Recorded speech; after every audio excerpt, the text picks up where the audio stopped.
یکم نومبر 2023 کو ہمیں کچھ اطلاعات موصول ہوئیں کہ سوشل میڈیا کے اوپر کچھ نازیبا ویڈیوز وائرل ہیں جس میں چھوٹے بچوں کے ساتھ ایک شخص بدفعلی کرتا ہوا دیکھا جا سکتا ہے۔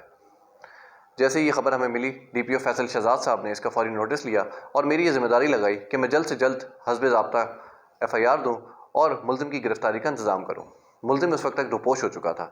ہم نے سب سے پہلے اس کی ملزم کی گرفتاری کے لیے ٹیمز تشکیل دی، جس میں ہماری ہیومن انٹیلیجنس کی ٹیم اور ہماری ٹیکنیکل انٹیلیجنس کی ٹیمز شامل ہیں۔ ہم نے ان ٹیمز کی مدد سے ملزم کی لوکیشن کو ٹریک کیا اور 24 گھنٹوں کے اندر ہم نے ملزم کو گرفتار کیا۔ گرفتاری کے بعد ملزم کا ریمانڈ لیا گیا اور اس سے تفتیش شروع کی گئی۔ وقوع اس طریقے سے ہے کہ خالد نامی یہ شخص ہے جس نے ایک پینٹنگ کی شاپ کھولی ہوئی ہے، جس کے اندر یہ چھوٹے بچوں کو پینٹنگ کی ٹریننگ دیتا ہے۔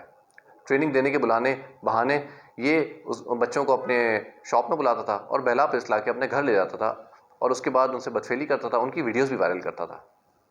تفتیش میں یہ بات سامنے آئی کہ اب تک یہ 4 بچوں کے ساتھ یہ گھناؤنا کام کر چکا ہے۔ ہم نے تفتیش کے دوران ملزم کا موبائل فون اور اس کا لیپ ٹاپ بھی قبضہ پولیس میں لیا تاکہ مزید یہ دیکھا جا سکے کہ کیا کوئی اور ایسے بچے تو نہیں جن کے ساتھ یہ گھناؤنا کام یہ ملزم کر چکا ہے۔ میری والدین سے یہ گزارش ہے کہ وہ اپنے بچوں کی ایکٹیویٹیز کے اوپر نظر رکھیں اور اگر وہ کسی تعلیمی ارادے سے بھی گھر سے نکلتے ہیں تب بھی ان کے اوپر وہ پوری جانچ پڑتال کر لیں کہ وہ کہاں جا رہے ہیں، کن اشخاص سے مل رہے ہیں اور کیا ایسے مکروہ لوگ تو ان کی ایکٹیویٹیز میں شامل نہیں جو ان کی معصومیت کا غلط فائدہ اٹھاتے ہیں۔ بہت شکریہ۔